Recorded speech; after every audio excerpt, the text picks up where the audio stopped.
Nah guys, dengan menggunakan data busuk di aplikasi pinjol ilegal ini, gue berhasil mendapatkan pinjaman sebesar 1 juta rupiah, dan di sini ada keterangan yang dimana yang ditransfer itu hanya sebesar 600.000 rupiah.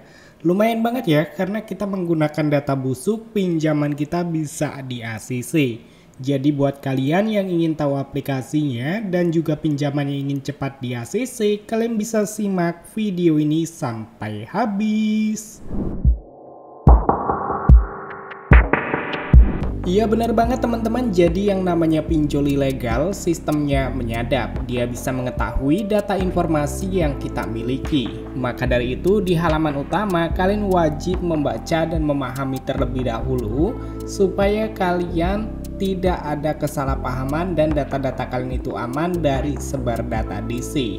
Dan setelah kalian sudah membaca dan memahami, kalian bisa langsung aja klik pada bagian menerima. Seperti yang kalian lihat teman-teman, di aplikasi pinjol ilegal mudah cair 2025 ini kita bisa mendapatkan limit pinjaman maksimal 2 juta rupiah. Dan kalian jangan percaya dengan tenor yang tertulis dan bunga yang tertulis di bagian sini, karena itu tidak sesuai dengan yang ada di aplikasinya. Oke, langsung aja di sini kita masuk ke dalam tutorial pengisian datanya. Di halaman utama di sini kalian diminta untuk mengisi data informasi pribadi mulai dari pendidikan, status pernikahan, email, serta alamat lengkap kalian. Jadi untuk status pernikahan itu kalian isi sesuai dengan yang ada di KTP, untuk pendidikan sesuai dengan pendidikan terakhir kalian. Lalu untuk email kalian bisa menggunakan email yang mungkin bukan email pribadi kalian. Jadi kalian bisa menyiapkan email cadangan terlebih dahulu.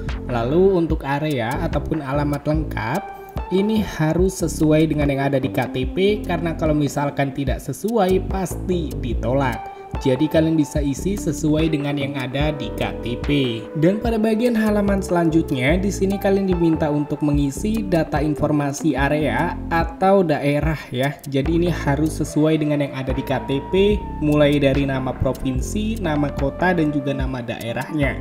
Jadi kalau misalkan kalian isi sesuai dengan yang ada di KTP, maka untuk persetujuan pinjaman kalian 85% itu bakal di ACC.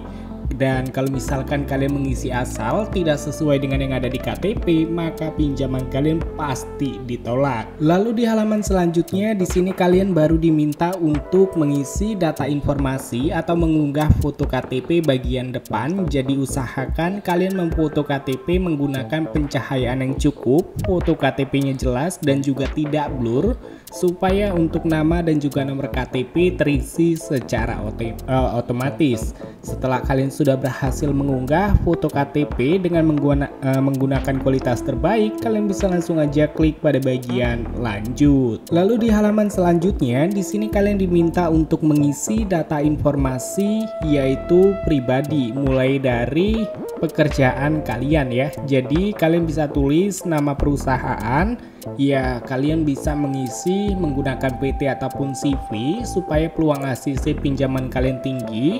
Dan untuk lokasi gue menyarankan untuk memasukkan sesuai dengan lokasi tempat kalian tinggal aja, supaya bahwa mengira kalian ini bekerja di tempat kalian tempat tinggal ya, sesuai dengan tempat tinggal atau sesuai dengan tempat yang kalian hinggapi sampai saat ini. Dan pada bagian halaman selanjutnya di sini kalian diminta untuk mengisi data informasi kontak darurat. Jadi kalian bisa memasukkan nomor asal, intinya nomornya masih aktif. Bisa memasukkan nomor admin slot atau nomor dari DC yang mungkin tidak kalian gunakan ya. Jangan memasukkan nomor kerabat, teman, saudara, apalagi orang tua, karena pasti akan dihubungi oleh DC pinjol ilegalnya. Setelah kalian sudah berhasil menginput, kalian bisa langsung aja klik pada bagian selanjutnya. Di halaman terakhir, di sini kalian diminta untuk mengisi data informasi rekening bank pencairan. Jadi di halaman rekening bank pencairan, kalian bisa memasukkan sesuai dengan nama KTP yang kalian gunakan ya. Jadi supaya apa? Supaya pinjaman kalian tuh cepat di ACC dan juga dicairkannya. Dan buat kalian yang mungkin tidak memiliki rekening, tenang aja, di aplikasi pinjol ilegal ini kita bisa mencairkan ke iWallet Dana. Jadi caranya kalian bisa menggunakan Bank Permata ataupun Bank CMB Niaga. Untuk kodenya ataupun contohnya kalian bisa cek aja di kolom deskripsi, karena sudah gue berikan untuk contoh pencairan ke iWalletnya. Setelah kalian sudah berhasil menginput, kalian bisa langsung klik pada bagian konfirmasi. Nah oke teman-teman, seperti yang kalian lihat di aplikasi pinjol ilegal mudah cair 2025 ini, gue berhasil mendapatkan limit pinjaman sebesar 1 juta rupiah, dan untuk durasi pinjaman ataupun tenornya cuma 10 hari. Dan di sini ada biaya layanan terkena Rp400.000 jika pinjaman kita berhasil di ACC, kita hanya menerima sebesar Rp600.000. Nggak apa-apa, karena di sini kita bisa menggunakan data busuk dan hoki-hokian bisa cair teman-teman. Jadi kalian tidak perlu khawatir. Intinya menggunakan HP cadangan dan data-data kalian seperti KTP itu aman-aman aja teman-teman, dan tidak mungkin disebar data. Intinya menggunakan HP cadangan, dan pastikan kontak darurat juga sudah menyimpan 40 hingga 50 kontak asal di HP cadangan, supaya ketika DC menghubungi kondar ataupun keluar kondar, yang dihubungi adalah nomor-nomor yang tidak mengenali kalian.